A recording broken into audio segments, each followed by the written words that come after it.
Assalamualaikum Waalaikum warahmatullahi warahmatullahi wabarakatuh. wabarakatuh. Waalaikumsalam warahmatullahi wabarakatuh. Alhamdulillah.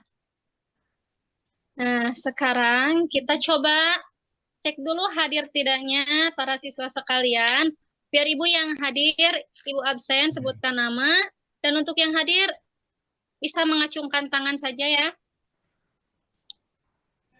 Baiklah. Baik, Bu. Untuk yang absen pertama, Muhammad Bahjat apa ada? Hadir? Hadir, Bu, hadir, hadir. Hadir. Samsudin ada? Hadir, Bu. Hadir? Hadir. Apakah ada? Ada, Bu. Hadir. Ada. Terus, Nurtri ada? Hadiroh, Bu. Siap. Nur Halimah? Hadir Bu Guru. Alhamdulillah. Alhamdulillah sebagian ada, mungkin ada yang nggak hadir. Nah, karena sudah hadir semua, coba kita mulai dulu dengan mulai pembelajaran. Ibu memberitahukan dulu untuk pembelajaran yang akan kita bahas sekarang itu tentang materi pernikahan dalam Islam. Nah, di sini ada beberapa subpokok dari materi Islam. Kita melanjutkan materi yang sebelumnya. Dimulai dari, kita akan membahas tentang pernikahan dalam Islam, mulai dari pengertian pernikahan, terus ada dalil terkait tentang pernikahan. Kita juga akan membahas tentang hal-hal yang diperhatikan menuju pernikahan. Terus juga ada ketentuan-ketentuan dari pernikahan, seperti halnya hukum, tujuan, juga rukun pernikahan. Nah, untuk selanjutnya kita coba melihat tentang pengertian pernikahan dahulu ya. Nah, aduh, kurang jelas ya. Untuk pengertian pernikahan, nah kita lihat pernikahan atau dari bahasa Arab itu disebut al-jam'u, yaitu bisa disebut sebagai berkumpul atau bertemu. Nah, berkumpul atau bertemu di sini antara bukan sekelompok orang, tapi antara ada satu individu dengan individu berkumpul dan bertemu. Nah, kalau menurut istilah lain yaitu adalah ikatan lahir batin antara seorang laki-laki dengan perempuan untuk hidup berumah tangga melalui akad atau ijab kabul yang dilakukan berdasarkan syariat Islam. Nah, itu dari pengertian pernikahan. Jadi pernikahan di sini itu adalah berkumpulnya dua orang, baik itu perempuan dan laki-laki, dengan berdasarkan syariat Islam, dengan mengikuti syariat Islam untuk langkah-langkahnya, adanya akad. Dan nanti akan dilanjutkan dan dijelaskan bagiannya. Yang selanjutnya adalah tentang dalil dari pernikahan. Nah, di sini ada dalil dari pernikahan, Quran surat An-Nur ayat 32. Coba apakah jelas terlihat? Terlihat, Bu, jelas. Membacakan, terlihat tidak? Terlihat, Ibu. Lihat. Coba Ibu ingin satu orang untuk membacakan dulu dalilnya yang berkaitan dengan pernikahan ini. Ibu tunjuk saja ya untuk orangnya ya. Nggak apa-apa ya. Ibu ingin untuk, coba, Pera mana Pera? Pera izin, Bu. Lagi ada Oh, kegiatan keluarga. Ibu lupa, Pera izin. Kalau begitu, coba untuk Ready ada? Jadi, ya. Kalau begitu, kalau bisa untuk membacakan dalil yang berkaitan dengan pernikahan ya. Apakah terlihat jelas?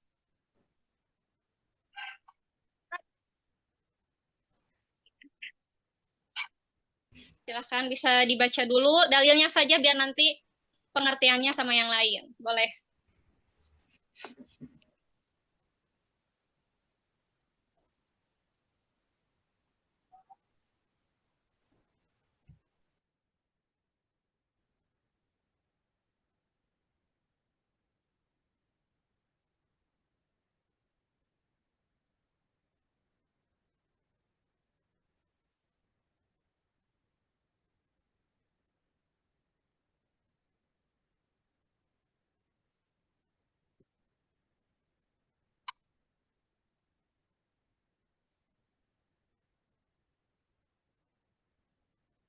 Alhamdulillah. Terima kasih untuk Redi. Coba Ibu ingin untuk pengertiannya dari pihak perempuan ya, dari yang bagian perempuan, karena tadi yang membacakannya sudah dari laki-laki. Coba dari perempuannya Ibu ingin tahu. Ibu bisa coba untuk Repi ada? Apakah terbaca? Ada Repi ada? Ada, Bu. Ada. Bisa tolong untuk membaca artinya dulu? Siap, Bu. Iya. Artinya, nikahkanlah orang-orang yang masih membujang di antara kamu dan juga orang-orang yang layak atau menikah dari hamba-hamba sahayamu, baik laki-laki maupun perempuan. Jika mereka miskin, Allah akan memberi kemampuan kepada mereka dengan karunia-Nya. Allah Maha Luas, pemberiannya lagi Maha Mengetahui. Baiklah, terima kasih untuk yang membacakan pernikahan dalil yang terkait dengan pernikahan. Nah, kita bisa dilihat dari dalil terkait tentang pernikahan pada surat An-Nur ini, yaitu yang pertama adalah maka boleh dinikahkanlah antara pria dan wanita atau yang bujang. Nah, bujang di sini ada beberapa arti ya. Bisa apakah itu memang bujang dengan bujang atau misalnya sudah termasuk single kan? Bisa juga. Jadi antara yang bujang dengan yang bujang bisa dinikahkan. Dan itu termasuknya kalau misalnya mereka itu memang layak menikah. Dan di situ nanti bakal ada keterkaitannya dengan hukum pernikahan. Nah, di sini disebutkan bahwasannya Allah akan memberikan kemampuan kepada mereka. Maksudnya kemampuan ini di sini itu apa? Jadi saat seseorang ada, baik itu mereka sendiri, pasti setiap orang dilahirkan itu kan ada yang namanya rezekinya. Jadi di sini kemampuan untuk mereka dengan karunia-Nya itu, misalnya seseorang laki-laki dan perempuan menikah, mereka berumah tangga, terus mereka mempunyai anak. Nah, kemampuan di sini nanti mereka akan dikaruniai adanya milik. Salah satunya milik dari pernikahan itu dengan adanya si anak tadi berupa rezeki dan milik. Nah, itu yang dalil berkaitan dengan pernikahan. Kita lanjutkan dulu ke pembahasan yang berikutnya. Coba. Nah, ini ada beberapa hal yang harus kita lihat dulu untuk sebelum menuju ke pernikahan ya. Yang pertama ada yang namanya khitbah.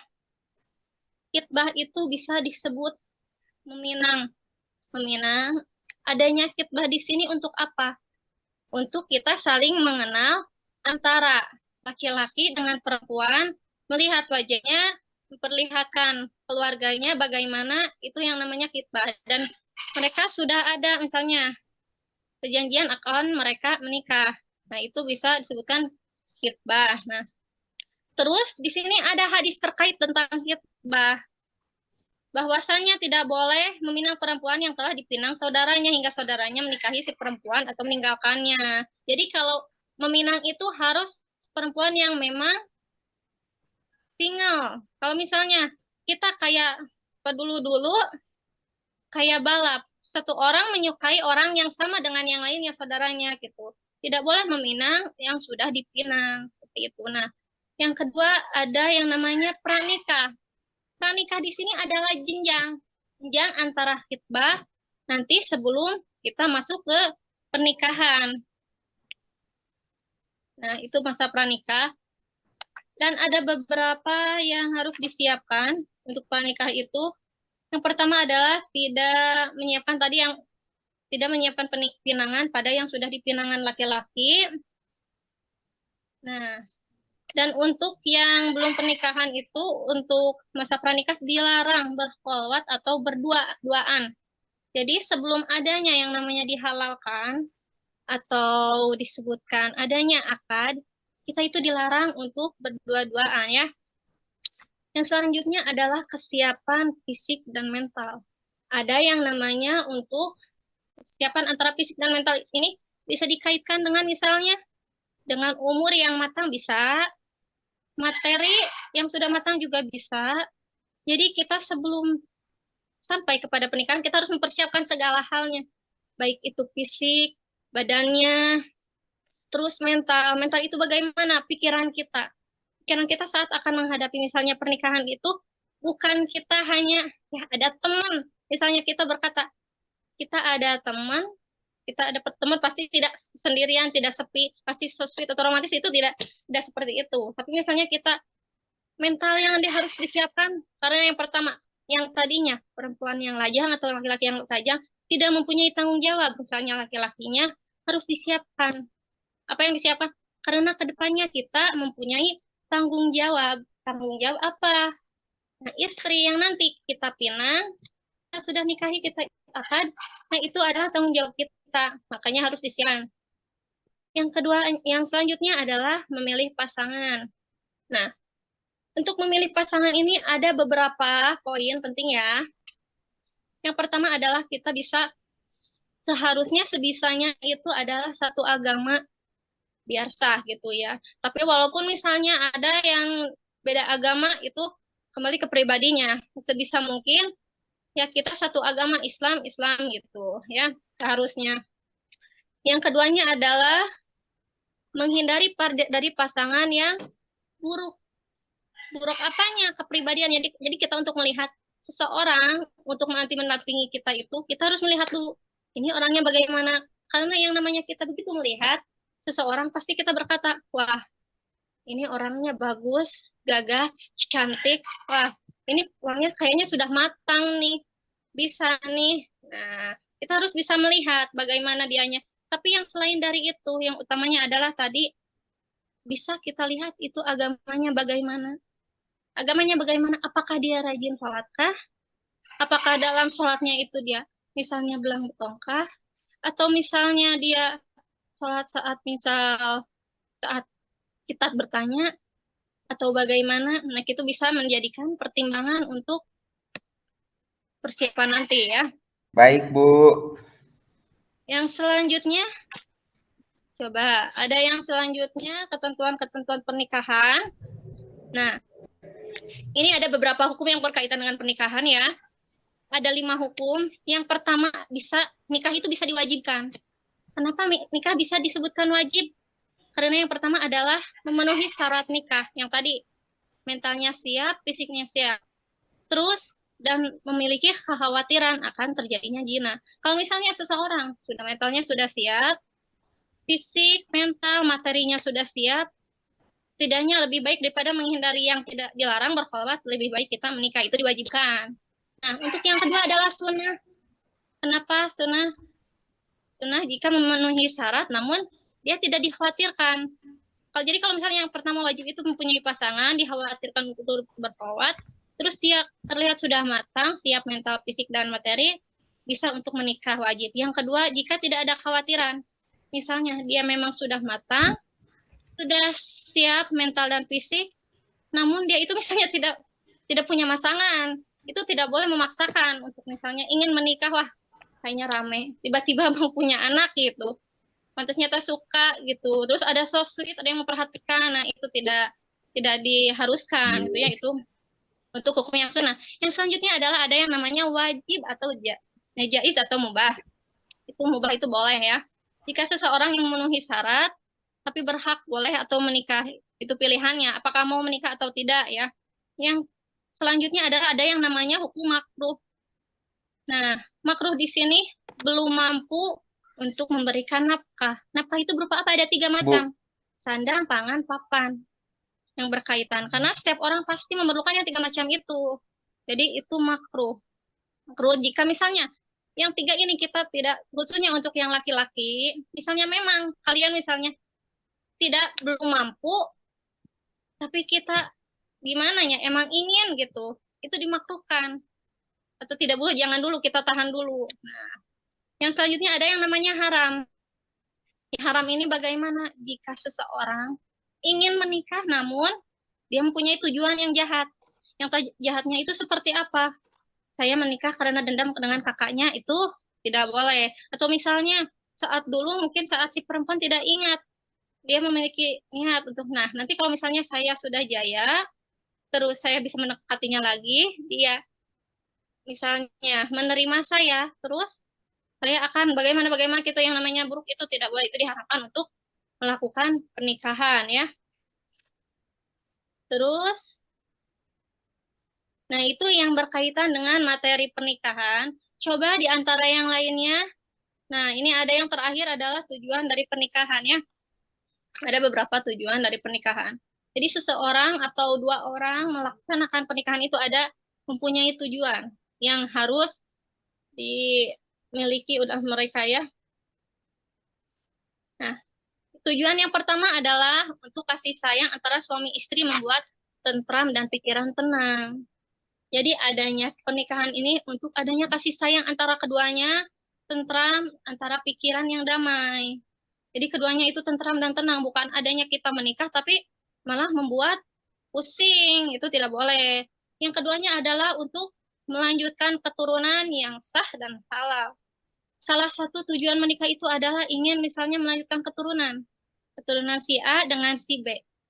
Jadi mempunyai anak untuk melanjutkan keturunan. Nah, yang selanjutnya adalah menjaga dari perbuatan maksiat. Maksiat di sini apa? Tadi sudah disebutkan bahwa sebelum pernikahan itu tidak boleh berkholbat. Jadi itu tidak bisa dimasukkan berdua-duaan, berpandangan, atau misalnya kita bisa dapat menimbulkan perasaan, kalau istilah kata gaulnya disebutkan, membuat orang lain baper, terus misalnya mendambakan kita, terus misalnya membayangkan bagaimana, nah itu tidak boleh ya. Terus juga yang keempat adalah membangun keluarga yang bahagia dan sejahtera. Bahagia di sini bagaimana? Tentram, damai, suaminya senang, istrinya senang, sehariannya tenang. Nah, itu tentram dan damai, bahagia dan sejahtera. Yang terakhir adalah cara yang sah dan halal untuk memenuhi kebutuhan biologis. Nah, itu adalah hal yang lumrah ya, yang pastilah saat seseorang sudah menginjak dewasa, balik, pasti ada yang namanya kebutuhan biologis, baik itu perempuan dan laki-laki. Nah, ini adalah salah satu cara yang halal untuk memenuhi dari kebutuhan biologis tersebut. Nah, yang terakhir adalah rukun dari pernikahan. Ini rukun nikah ada yang pertama ada harus ada calon suami harus ada, terus calon istri, ada wali dari pihak istri, kemudian ada 2 orang saksi, ini yang harus ada pada rukun pernikahan. Nah, coba dari materi-materi tersebut, sebelum kita nanti akan ada tugas kelompok untuk mematangkan materi tentang pernikahan ini, coba apakah ada yang mau ditanyakan dulu nggak berkenaan dengan materi? Jadi pengen Bu, aku jadi pengen nikah, Itu ada mahar nggak, Bu? Segera persiapkan, tapi belum ada pasangan Bu. jangan memaksakan kalau begitu. Kecil Coba yang lain. Bu, Ajis mah Bu bohong, udah ada dia mah Bu. Bu, kebohongan Apakah Ada Bu, kumaha Bu? Kelas C. ada yang sudah punya pasangan? bohong. Ada Pengen yang sudah dikasih Wanita, tolong ada perhatikan Bu. ya. perjuangkan. Coba ada yang mau ditanyakan dulu terkaitan materi atau sudah cukup? Itu Ibu Jika Bu, misalnya tidak katanya Bu. harus ada mas kawin, Ibu kalau nikah Bu, itu betul nggak, Bu? Kalau mas Harus ada mas kawin, kawin. tentang mas kawin pernikahan, mas kawin ada tidak boleh memberatkan. Memberatkan, tapi tidak boleh sampai melihat meroh wanita itu jangan sampai terlihat murah, tapi tidak memberatkan juga. Walaupun misalnya disebutkan 1 perunggu pun tidak apa-apa untuk mas kawinnya selama wanitanya menerima dan tidak keberatan, itu tidak apa-apa ya. Bu, Bertanya Bu. Ya, kalau nikah online bisa nggak Bu? online belum ada. Oh, belum. Bu, Online. kalau batas minimal untuk menikah itu umur berapa? Apa ada ketentuan dalam Islam, Ibu? Kalau dalam Islam, sebenarnya kalau dalam Islam selama sudah balik ya, sudah balik. Kalau perempuan misalnya memang sudah haid, terus perempuan laki-laki sudah matang, itu batas umurnya kayaknya tidak terlalu dominan. Tapi kalau misalnya menurut BKKBN ini ada, kalau menurut BKKBN batas usia maksimal minimal atau idealnya itu perempuan minimal 21 tahun dan laki-laki 25 tahun, itu kalau menurut BKKBN ya. Coba karena waktunya sedikit lagi, coba kita mungkin bisa di balik layar nanti kita bertanya lagi ya. Baik, Bu. Kita coba bisa Makasih. dilihat ada tugas kelompok dulu. Nah, ini ada 2 studi kasus yang berkaitan dengan pernikahan ya. Yang pertama ada yang namanya pernikahan dini, mungkin pernah mendengar. Terus yang kedua adanya kasus KDRT, ini pasti berkaitan dengan pernikahan. Ibu ingin dibagi dulu 2 kelompok. Coba nanti kayaknya Ibu bisa mencari perwakilan dari kelompok ya. Bisa dibaca dulu. Untuk sekarang dibaca dulu studi kasusnya, terus Ibu minta tanggapannya untuk nanti perwakilan kelompok ya. Baik, Bu. Coba Ibu minta, apakah ada yang sudah bisa menyimpulkan atau memberi tanggapan kepada studi kasus yang pertama tentang pernikahan dini? Coba, Boleh Bu, saya Bu. silahkan Baik Mas Bu, Jad. yang pertama pernikahan dini di sini efeknya negatif Bu, karena si perempuannya jadi punya masalah psikologi dan banyak konflik di rumah tangganya. Jadi ini tidak sesuai, di mana kita tuh harus punya persiapan yang matang, terutama di mental Bu. Karena rezeki bisa dicari, pasangan bisa dicari, tapi mental sudah dibentuk Bu. Terima kasih. Betul sekali, terima kasih. Nah, itu makanya kata Ibu tadi sudah dikatakan bahwasannya ada yang namanya kesiapan mental dan fisik. Mental yang utama, masalah materi dan lain memang bisa dicari, tapi kita mengamankan dulu mental ya. Karena adanya persatuan antara 2 orang itu menyatukan kelompok itu susah ya. Coba yang selanjutnya yang kedua. Coba apakah ada yang bisa menyimpulkan yang kedua? Saya Bu. Coba silahkan. Jadi dalam kasus yang kedua itu terkait kasus KDRT atau kekerasan dalam rumah tangga. Jadi seorang wanita, istri yang selalu mengalami kekerasan fisik oleh suaminya, Ibu. Sampai istrinya itu pernah mengadu kepada ibunya. Namun ibunya tetap atau orang tuanya tetap malah untuk membujuk intinya untuk taat kepada suaminya. Ya. Namun pada akhirnya istri tersebut tetap teguh pada pendirinya untuk memutuskan atau mengadukan gugatan cerai. Jadi lebih ke kekerasan fisik yang memang tidak tertahankan, Ibu. Gitu. Iya, terima kasih. Ibu anggap dari sekian materi dan untuk di depannya, ini sebenarnya masih ada untuk pertemuan ke depan, insya Allah kita akan membahas yang masih berkaitan dengan pernikahan, ada yang namanya rujuk dan talak. Tapi untuk sampai saat ini udah terima kasih dulu dari Ibu ya untuk materi sekian. Terima kasih untuk semuanya. Boleh bisa diakhiri dengan berdoa. Baik Bu, baik Bu. Baik Bu, baik teman-teman sekalian, kita telah menyelesaikan pembelajaran bersama. Semoga kita dapat memahami materi yang disampaikan dan ilmunya bermanfaat. Berdoa dimulai. Berdoa selesai, beri salam. Assalamualaikum warahmatullahi wabarakatuh. Wabarakatuh. Selamat